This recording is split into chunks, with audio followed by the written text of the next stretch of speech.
It has a senior team, so I know we no so no 50-50 ball. We are no magic the more, but we know baby are very fine. Okay, baby are very fine. Yo, Lumba person kasa kakra. I say nation me say o my adepa because boys na fi no mba. But na ball one born.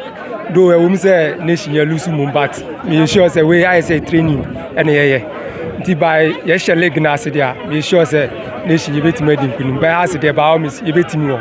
We I say training nti by me sure say leg ni bi say ase dia betime a share. Nation na nya dia o me call relegation. But from 18 there, you sure say 10 there, you be smashing. First 10 we be smashing. When once when I'm saying about me, me na me house supporter. By nation by ni ama na na omu won. Ene ma me nya didi omu say o betimi ayade. Nti na ma me bedwene nation FC. Muslim das. Open ni yesi panyin. O ye den house oba ya che 1911 enye ne nation wa ya de.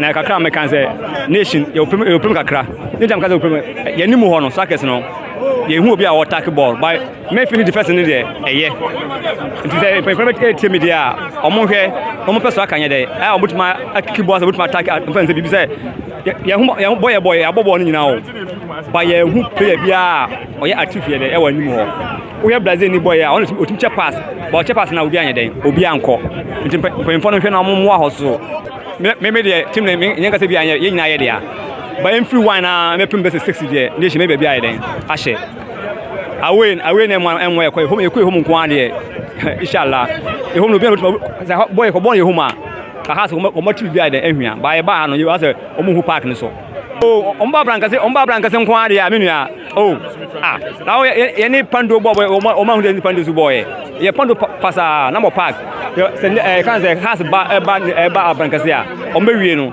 tuni ese be show mu bi me for onabo akanse ma me na me won kra he a me na me nation vice chairman the whole Greater Accra supporters me na me vice chairman.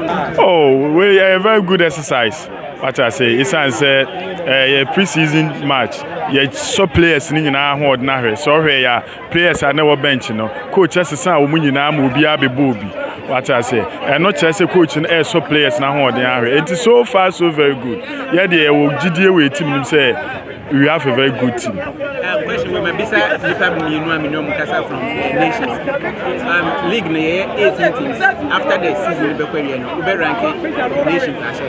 Onim say we are say wo ya de a pepere ho we ye first season aye bebo ye de ye ni so ade nyina ne say first season de was ye Premier League ni ye trouble bia wa ase ho enti ba bia ye bedi a ye benya comfortable position bia no we will be okay with it because ye first team a new team enti ye pepere ye ho e ma meto pressure bia ma ye now can begin to say pitch ni ento mo on say elba abrankasi a ye use natural pitch no what I say we so artificial eti players no they are not that much used to it eti na na ka say abrankasi de ehia akra ye ehia heart a o mo beti bi ahia pa Efrem na support me na me supporters PR national me ami o ye free Kumasi na bae ti e pere che say ya friendly match kwa it me free Kumasi ton aba better team na chi ne die we are ready to follow the team everywhere na ye the be follow so atom from am say be krobia obi a opese ote nation supporters union bia no or contact ye ne a em say ono so on Sabekan. Or be our person TBB contact me as a national PR number 0248 00 8482 0248 00 8482. That's it.